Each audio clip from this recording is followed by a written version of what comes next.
All right, welcome back again to Returns on Resilience, the official podcast of the Women's Entrepreneurship Initiative empowered by Invest Atlanta. Today I'm so excited because I'm joined by two alumni, yeah, something like that. And we are talking about not just a founder of Force, like really getting into the nitty-gritty of all the things that a founder does in addition to being a founder and entrepreneur. So I'd like to welcome Jillian Anderson. Thank you. Founder and CEO of HerRide, and Jamine Motan, founder and CEO of Skyler Security. Welcome. Thank you so much for being here. Thank you. So before we jump in, because I'm going to be very transparent, we were talking off camera and they were bringing the tea, talking about just all the things related to their journey, tech, entrepreneurship, growth, challenges, opportunities. So before we jump into that, tell us a little bit about, I'm going to start this a little bit different, your why. Why did you start your company? And what has been the most surprising thing about your experience as an entrepreneur? I start with Jillian. My why did I start my company? I used to be an Uber and Lyft driver, and I just felt like there should be a better option. Honestly, that's my why. I am a natural problem solver. And so when I see a problem that needs to be solved and it's not being solved, I'm someone who kind of likes to take initiative and wants to solve it themselves. And so that essentially is my why. And I'm a woman. I want women to be safe. Anytime they travel, I think about women a lot, because I am a woman when I travel. And so making sure that they're comfortable is just something that I want to be able to provide for them. And then what was the second part of the question? What's been the most surprising thing about your journey? And then tell us a little bit about HerRide also. Okay, so HerRide is a female-friendly rideshare app. So we're based out of Atlanta, Georgia. Think of us like Uber or Lyft, but with only women drivers. So that's who we are. Simple as that. So do you pick up men too? Yeah. So we actually pick up everybody. Okay. So we market the same way tampon companies and pad companies market. Like a man can go buy them, but are they going to buy them? Okay. So that's kind of how we market. But yeah, we're open for everyone if anyone wants to use our platform. But we do target women and we market to women. Nice. And what's been the most surprising thing about your journey so far? How long have you been in business? Since 2020. Oh, wow. Yeah, since 2020. Most surprising thing about my business is how much it costs to scale. I didn't realize how much money it is required in order to scale a business out of just one city. That was probably the most surprising thing for me as an entrepreneur. That's perfect. We're gonna get into that before we talk about all of your roles and everything that you all do. What about you? What's your why? Yeah, so when I was in high school, I was a bully's bully. So I was always a little louder and a little bit bigger than the people around me. And so just naturally leaned into leadership of my peers. And so I was the one that would sit at the lunch table and talk to the slightly overweight, if you will, the people that are getting bullied in the school. I became their friend and have always done that from 13 on up to as far as I can remember. So my path naturally, law enforcement and protecting people. And when I got into law enforcement, I had already started a bodyguard company, again, being a little bit larger than most people. I gravitated to protect women executives, and I just loved it. And so I went from freelancing it to actually pouring myself into the law enforcement community. I was literally in the process of applying to the FBI. My dream job. My sister was an agent. I had several family members in law enforcement, so it just felt very natural for me to do that. And when I was serving a local Atlanta police department, I realized that there's a lot more to it than just protecting people, the culture. And my policing style was very much aligned to them being my family. So I didn't go into it to arrest. I went into it to counsel, to support, to educate, to uplift, to help them figure it out so we don't have to arrest and do all the things. But what I found is that is an anomaly in that space, and I didn't like that. And so I built Skylar to be a private sector solution to a public sector problem. Nice. So we believe in Maslow's hierarchy of needs, that people are people, and that people have psychological needs. And sometimes it is just that. People need to be loved. And I love on my team. I love on the protectors. I love on the community. I'm not afraid to say that. I did it for 5 years at that police department. And I realized in that journey that I probably was not a good fit for the FBI.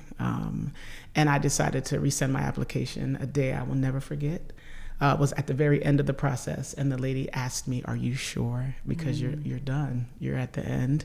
I was highly qualified and was getting ready to get the job. And I rescinded my application and started Skyler. Wow. Second most scariest time of my life. The second one was leaving that police department to go all in with Skyler.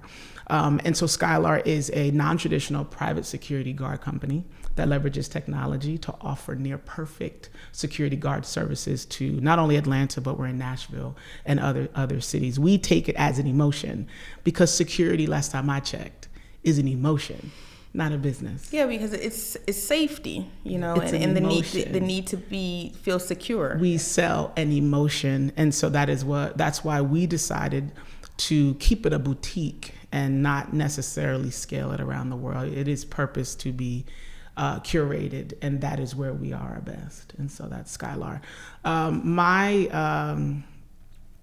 So many things. But the biggest surprise is, the roller coasters. I'm actually writing a book called Entrepreneurship as the Journey of Self. I did not realize how much of me was going to change in this journey, and that I would have to look in the mirror every day. I didn't realize the self-reflection that it was going to take to actually succeed every day. I didn't realize that. I probably would have still done it if I knew that, but I wish I would have known that up front, because man, those uppercuts are pretty serious. And the muscle, like working out, like the muscle you build from lifting the weight of those roller coasters is life-changing. It's serious. It's a serious situation. So, yeah. So I want to build a really great context for our conversation later around the different roles that founders play, and really allow the audience to gain some insight from both of your journeys in terms of how you kind of balance or manage, these different things in your life. But let's start with today and the conversation that we were having earlier today before we started. You both have, it's interesting because I didn't realize this before when I put you two together in terms of the safety aspects, but then you both have technical aspects to your companies. Yeah. Kind of talk about, and I'll start with you, to Jamine this time. Kind of talk about your experience balancing both being a founder, the creator, of your company, and then the technical aspects, wearing these two hats. How do you do it both, and what's been your experience? Do you do it well, or do you struggle? What works, what doesn't work? So to answer that question, you have to so when I started Skyler, I started the business and built the tech at the same time. Okay. So you did it at the same time? Never do that. Never do that. Okay. I did that. So I was up through the night talking to my developers. I was the second layer of the QA because they tested, but then I wanted to test it. And so I was the owner. I was the product owner. I was the QA. I was the one that typed up the requirements.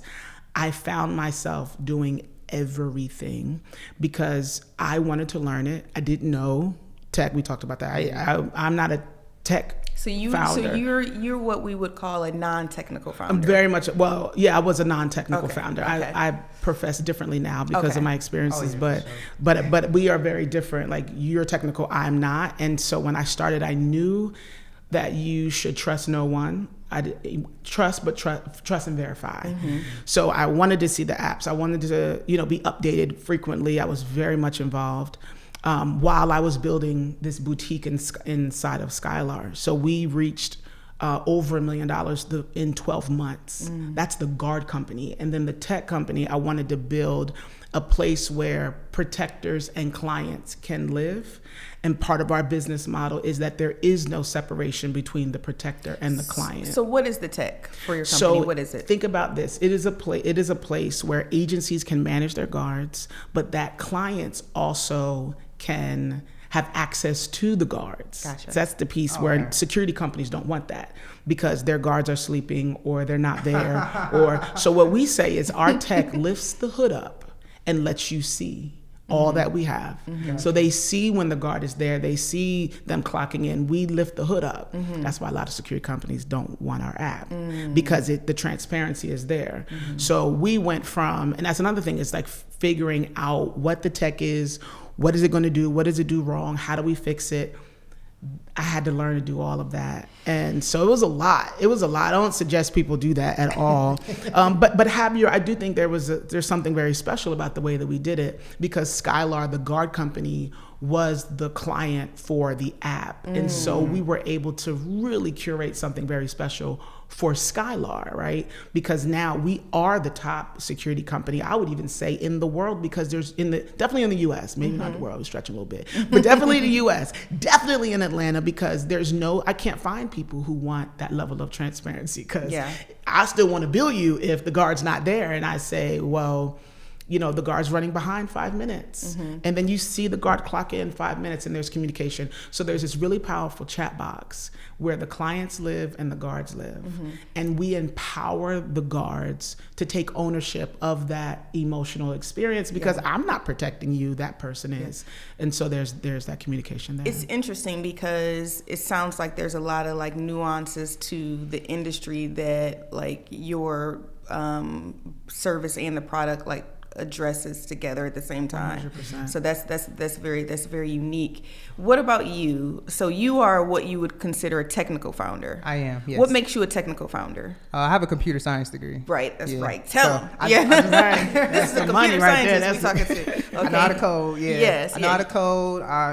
But yes, I do have a computer science degree, and I understand technical terminology. So walk us through your process and your experience of being both the founder of HerRide, and then have you always been the builder, the tech behind? Do you work with somebody, or kind of walk us through your experience? Yeah, so a lot of people think that I coded the app. I did not. Okay. I actually hate coding. I don't like it at all, but I wanted to learn it. I wanted to learn it because I've always been into technology. So I went and got my computer science degree. I work with a company that built my app. And for me, the biggest thing was not doing it the cheapest, but doing it the most cost effective because I understood how much things cost in the tech space. I understood how much an app should cost. Like when you're telling me that you how much money you spend on an app, I was like, oh my God. Yeah. Like when you hear about how much I've spent, you're gonna be like, point me to your people. But let's talk about money. Let's talk about it. Let's talk about money. So the first iteration of my app cost me $6,000. That tech stack was good enough to get approved at the airport. Now it wasn't perfect. There's a lot of bugs in it. It was a little buggy, but it was good enough for us to get approved at the airport. Now the second iteration of my app actually cost me $15,000. And now moving forward, any type of iterations, feature ads that I want to do on my app, I will actually be doing them myself. In addition to using Cloud AI. I've really gotten into using AI tools over the last few years, and being a technical founder that knows how to code, I know what the language is, I'm just not someone who does it every single day. Using a platform like Cloud AI is going to save me thousands of dollars. Yeah. And then what about you in terms of what you spent? Did you expect? Was it a big difference? No, huge. So I'm big on managing pennies, and so the money that we made from managing the guard pennies. company, the pennies. Yeah. So there was a check I saw for $80,000. I looked at it and I was like, oh wow, that's amazing. But then I put it in the bank and I forgot about it. Right. So I know how to kind of flip the smaller things. So the first iteration was around 150 because we have payroll. And that's the other thing. I did not realize all that was going to go into the app, people say it's very complicated on the back end. It wasn't as simple as I thought it was. It's just like, doop, doop, doop. No, it's not that simple. And then you got to fix it. So they say add the 10% onto the back of it because there's things that maybe you didn't factor in. Mine was built so I call it my COVID app.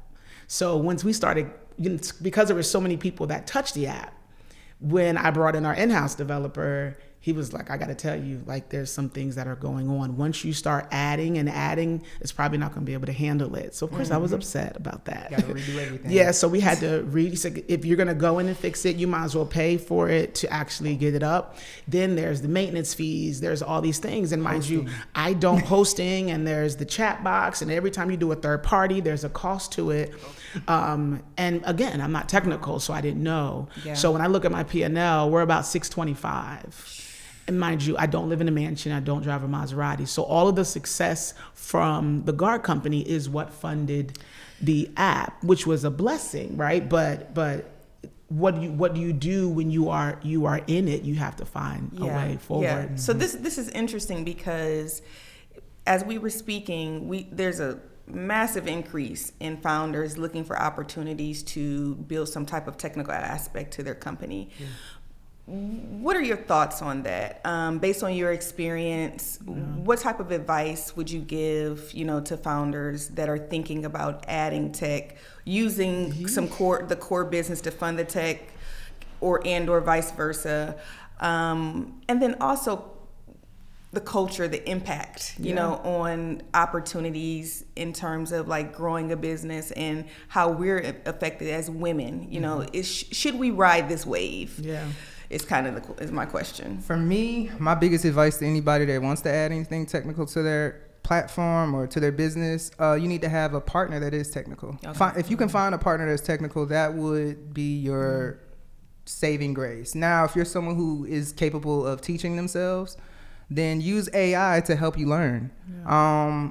I tell people all the time, like, you can just Google what a word means, and then you can figure out, you can start from there. There's always a step, like, you had to do it yourself. I was about to say, you really had to do it yourself. I'm actually really impressed because most non-technical founders will quit because it really is overwhelming, or they end up getting finessed by a developer, and it's just, it's just heartbreaking. Yeah. So like that's what I have to say. And you know what? Most of that was because I wanted an in-house developer.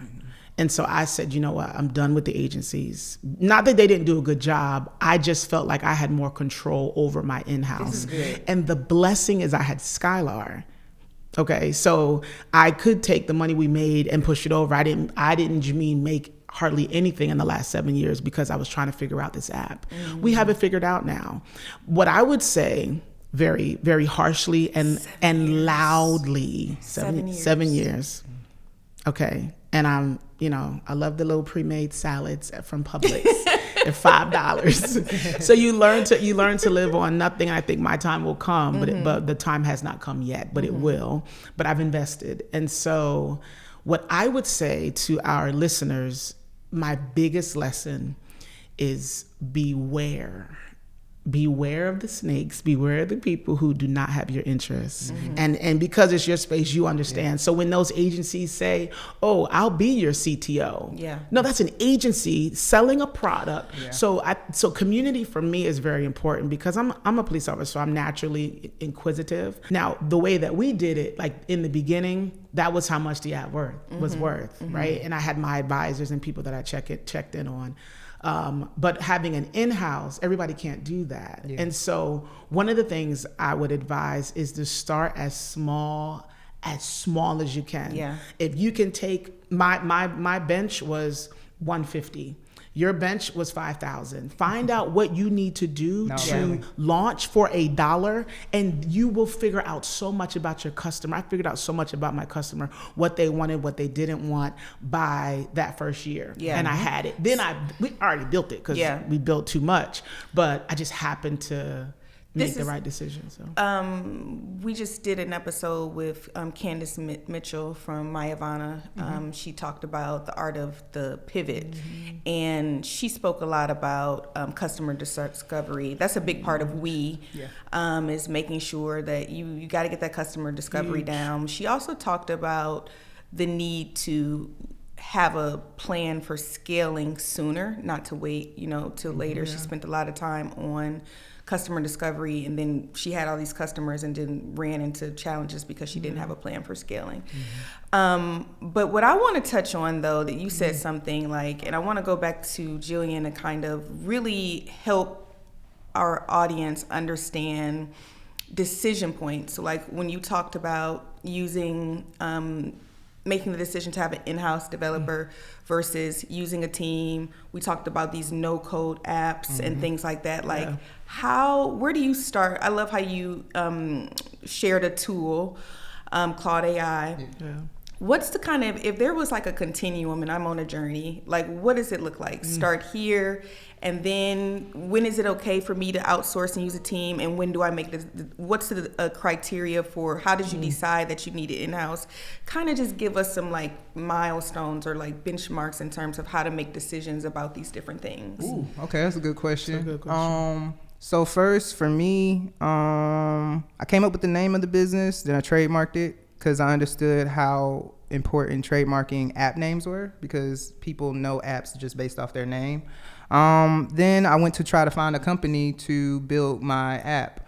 But when it came to doing that research, again, because of my technical background, I knew what I can get for my bang for my buck. Okay. So I found the company. The company I'm actually willing to share it with no problem. It's called AppScript, AppScrip. No T at the end. Okay. So it's AppScript. They're pretty. They do what's called clone apps. So a lot of people that aren't technical. Your idea, whatever app idea, technical idea you probably have, is already been invented. Yeah. And so there are companies out here that make what are called clone apps. Yeah. So it's the same type of app. You can get like a Uber type of app for 1/10 of the price. And you own the source code and all those good things. But like I said, pause right there for 1 second, because that's a big thing too. We have a workshop around like IP and ownership. You mentioned trademark. Oh yeah. How do you know if you own the source code? Like, what does that even mean? Yeah, see, this is why you gotta have somebody technical on your team. So when your website is hosted on a platform like Wix.com. Most people have websites on Wix, Squarespace, stuff like that.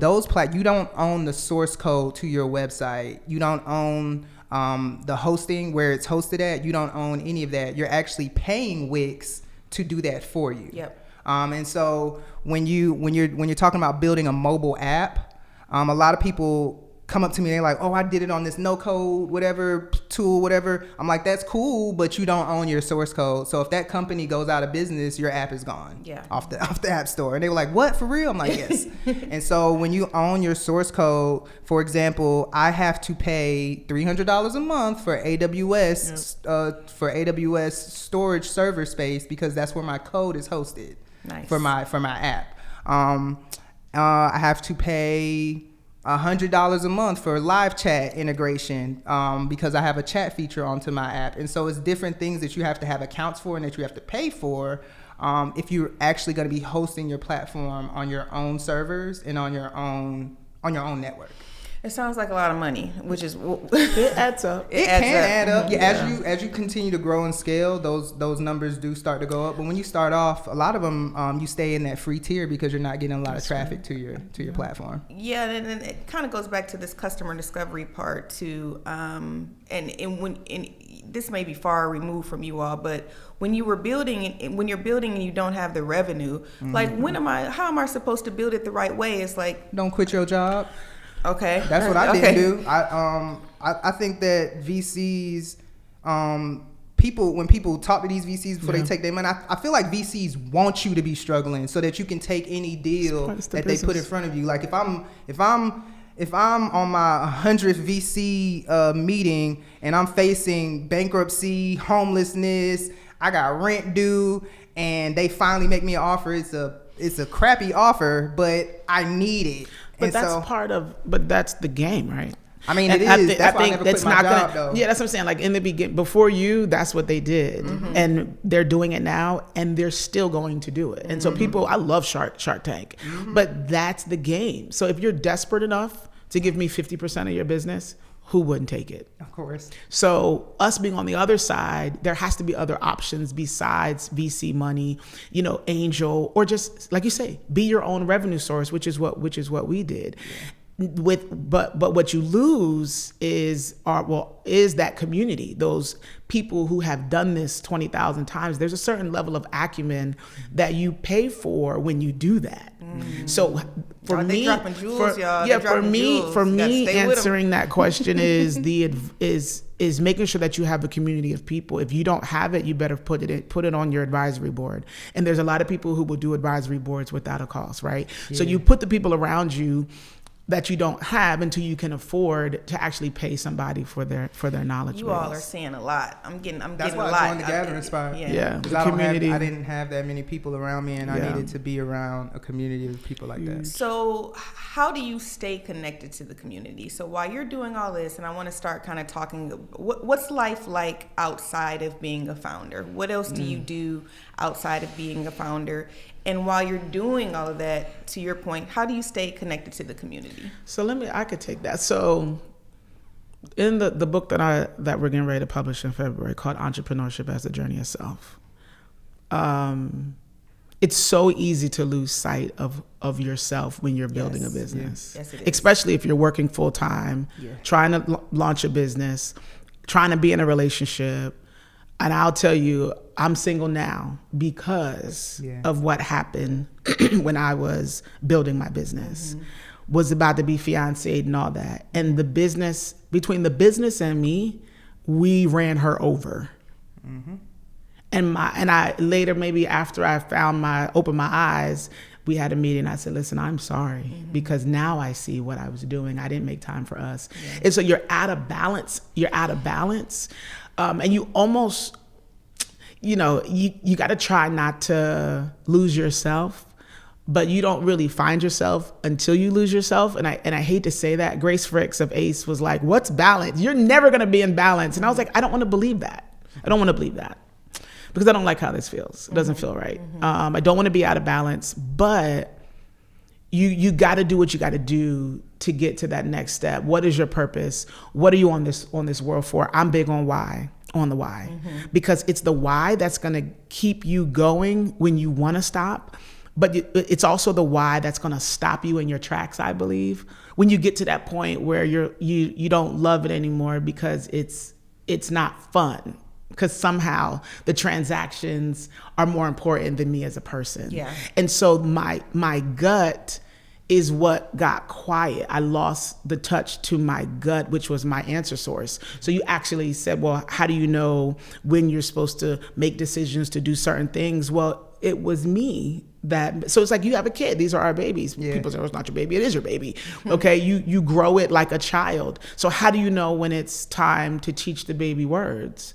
Because I could hear the baby trying to make words, and it's coming out, but okay, we need to spend some time on words. How do you know when it's time to go from baby food to mature food, right?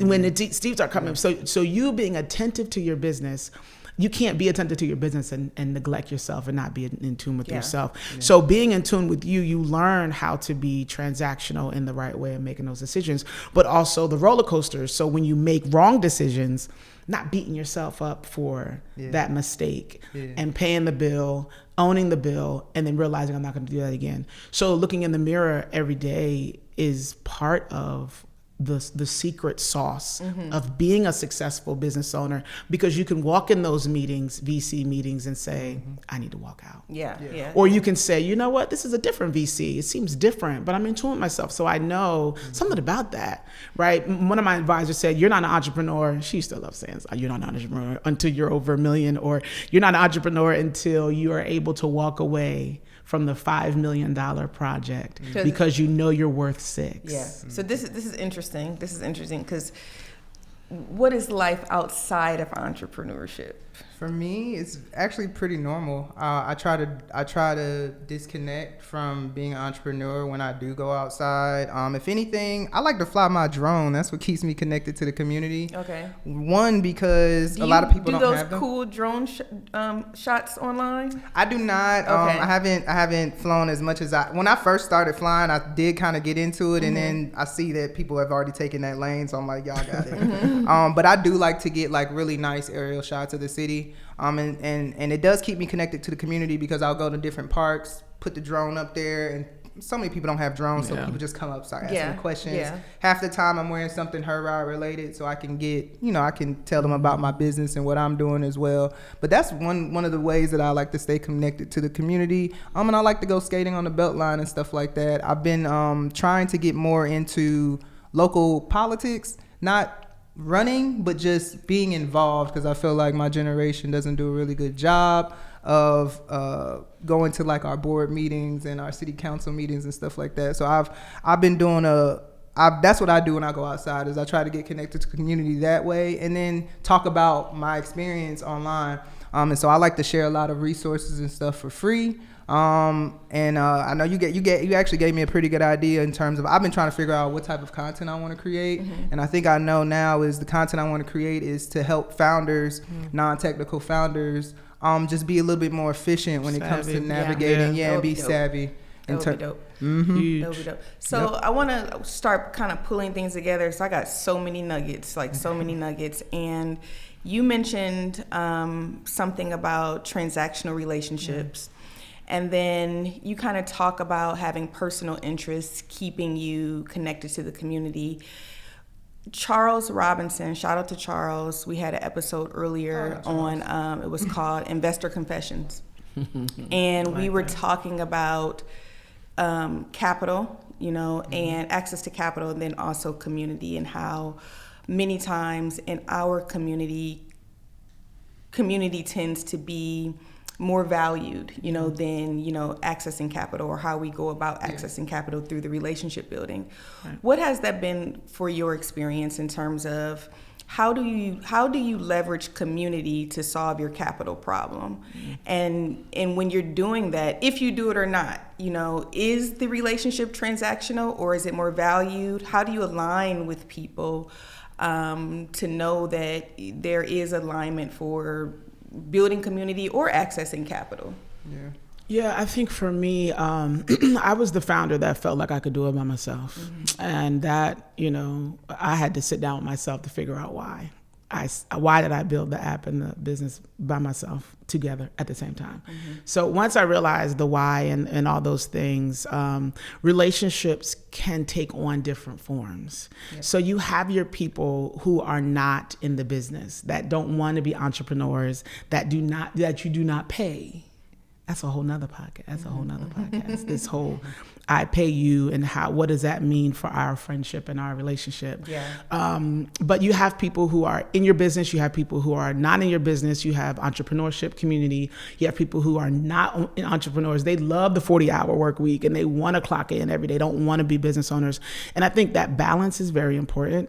But one of the things I've learned recently is the power of partnership and creating the boundaries around that relationship and making it work. I've also been around people who want to take your idea, and actually they're building that relationship to take your idea. Wow. So that's the real deal. And it's in Atlanta. And I have seen it, I have experienced it, and I don't like it. And so part of my platform here the next year or two is to empower women to keep their mouth closed and stop talking so much, because everybody is not there for your... People tell you have to promote your brand. There's a way to promote, but don't tell the secrets. Know when, have enough intuition about yourself. And that's the only thing that saved me, because I was excited. I was talking. And then I was like, okay, got it. Now I know how you're utilizing me, and I need to be quiet. That's happened maybe twice in the last 7 years. So the point is have relationships that take different forms. But if you know that you're getting something from someone, whether it's money or intellectual capital, social, you're getting something from that person, be willing to give. But also the hack is this is the hack. Knowing how people are utilizing you. Okay. And be okay with that utilization. You see what I'm saying? Because sometimes we're engaging business and we're not realizing that person is taking more than I'm taking more than I'm giving. But maybe that's part of the relationship. But make sure you're okay with those transactions and make sure that you're okay with that person taking your idea, because everything you say is now out and people can do what they want with it. You got to be aware enough to know what that is. So what do you think? Like, how do you leverage relationships to access capital in the community? Has that worked for you, or? It's worked for me for sure. Like I said, joining the gathering spot was one of the key points for me. I don't know a lot of people in the city. I'm not from Atlanta. I'm from Athens, Georgia. And so even when it comes to my family, I'm the only business owner in my family. So I knew that I was going to need grants. I knew that I was going to have to leverage those relationships. And joining the gathering spot, that's what helped me get into WEI.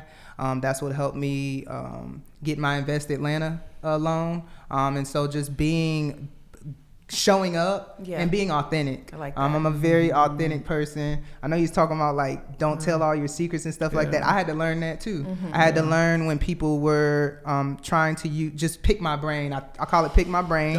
People love to pick your brain. And I'll give out information, resources for free up until a certain point, and after that I'm telling you, all right, I get paid this much at my job. If you want an hour of my time, this how much it's gonna cost. If you want 2 hours of my time, it's this how much it's gonna cost. If you want this, if you want me to show you, like hand guide you, then at this point I'm your consultant, or either I'm your CTO, and at this point you must be giving me equity in your business. And I tell people that straight up. Because people will try to pick your brain to death, and it's like, well, you asking me 2 questions, you're not gonna be able to build an app off of these 2 questions. I'm just letting you know that. So I know I'm able to be able to tell now when people are trying to use me and when they're not. But then I also, like I said, I've also started going to these board meetings, making my name known. We just won a grant with Clayton County, the Development Authority. They're giving out business grants. And we just won a grant with them because I've been showing up and I've been introducing myself as a business owner in my county. And so it's been, so I like to leverage those relationships.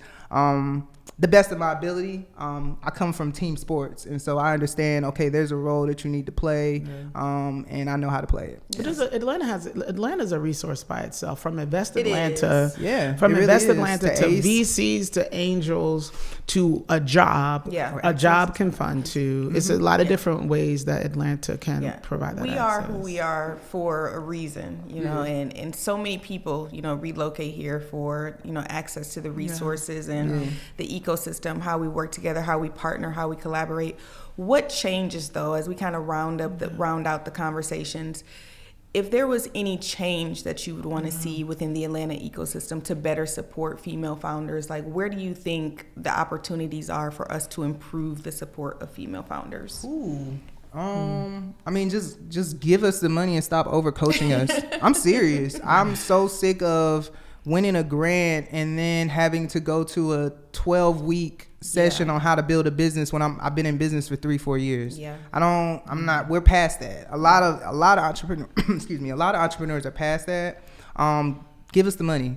And I know that's what a lot of entrepreneurs talk about all the time, especially the ones that are have to raise capital. Just give us the money. The same way y'all give other people money to mess it up, give us the same opportunity to mess it up as well. Stop overcoaching us and giving us, we're going to give you $5,000 instead of the $50,000 that you need and see what you do with that. No, give me the 50 so I can do what I need to do with my business. So that's what you think. I'm big on the roadmap. I was in which was amazing, and then I went to Goldman Sachs, which was, I felt the next step up from So I believe the coaching has a role, but to your point, where is the grow up coaching? So it's like once you launch and you have a viable business, it's proven, where are those resources? And sometimes they're not in Atlanta, but where is that? But in some cases they are, but people may not know or have access. So building a roadmap, a ladder, if you will, where you get here, you go here, you get here, you go here. And these are based upon where you are in the growth of your business, these are the resources that we think you should have. But businesses are unique. So maybe the resource may not be here yet, but where is it? And if it's not, and almost doing like an intercity connectiveness, where if Atlanta doesn't provide it, we have a relationship with the Invest Atlanta of New York or the Invest Atlanta of LA. And hey, we're going to fly you out. Rather than give you a grant, we're going to fly you to New York where we know you can get the resources from for your particular business. I like that. So like an interglobal or international or intercity type of relationship where if it's not here, I mean, Atlanta's amazing. 100%. I like if it's that. not here, where is it? Yeah, I like that. I like that too. And I know there is a big focus within the city for us to be kind of this global entry point for Black businesses across the diaspora. So that's good to hear that aligns. This has been absolutely, I got way more than I bargained for, which I should have known. Just final words of advice. If you had just, one or two more things you want to share with a female founder, either starting on the process or whatever it is. I know you talked a lot about the journey of self and mindset. I love how you weaved in just, your personal interest and just the transparency around the access to capital piece, because it is very, very different for our counterparts in terms of how capital is 100%. disseminated within the entrepreneurship community, which is kind of the purpose for this podcast, is really we talk so much about the problem. Let's bring the voices in to really give more color and understanding to what's really happening in order for us to kind of improve how we align capital to founders and things like that. So what are your final tips of advice, Jillian? For the ladies out there, be okay with being disliked. As a woman founder, you have to be tough. You probably gonna have to fire a few people, and so some people are not gonna like you. It's okay. You'll be all right. Yeah, that's real. Another tip I would say is focus. Make sure that you prioritize your self-care. I didn't do that last year, and it could have ended up bad for me in terms of just the way that the way my body responded to stress. And so prioritizing self-care. And I know a lot of founders be like, oh yeah, I'll work, I'll sleep when I die. Okay, well that'll come a lot sooner than you think. You got that right. If you keep going at that rate. So prioritizing self-care and being okay with being disliked as a woman founder, because you got to be tough. I love that. I love that. Yeah, so I feel like if you don't like roller coasters, you either learn to love them, or Do you like roller coasters I in do, real life? I do, but I don't like Okay. entrepreneurship. No, I am an adrenaline junkie, but I don't say that out loud too much because I know how to sit down. Okay. But I do enjoy challenges and risk and things and learning new things about myself. But roller coasters, man, I call them these uppercuts. Like I got one today. I mean, they are things that are outside of your control. Yep. You learn to problem solve, and you learn to take care of yourself while you're solving problems. I am a master problem solver, not only because I'm in the security industry, but because of my work, my experience as an entrepreneur. I have gone through it all. I have seen it all, and there's so much more to come. Yeah. I'm so excited. That's great. I know. I'm excited about the book because I want to talk about the bullshit, if you will. I want to talk about the hard stuff that we as women, we are nurturers. And Atlanta is wonderful about celebrating those successful businesses. Mm-hmm. There are stories that people either don't want to share or don't feel comfortable sharing about the journey that I feel my life's mission is to talk about those things. Awesome. So people don't feel like they're by themselves. So my final words would be, one, find community. And hold on to that community, because it's that community of friends and people who believe in you that you need when things happen, when you get those uppercuts. And then two, learn how to be okay with not knowing. Mm-hmm. And be in tune with yourself enough to know that when the problem comes, because it's going to come, that you have what you need to solve that problem. Yeah, whether it's cash flow, whether it's a person problem where you got to fire your first employee. I've done it. One of the hardest things I've done.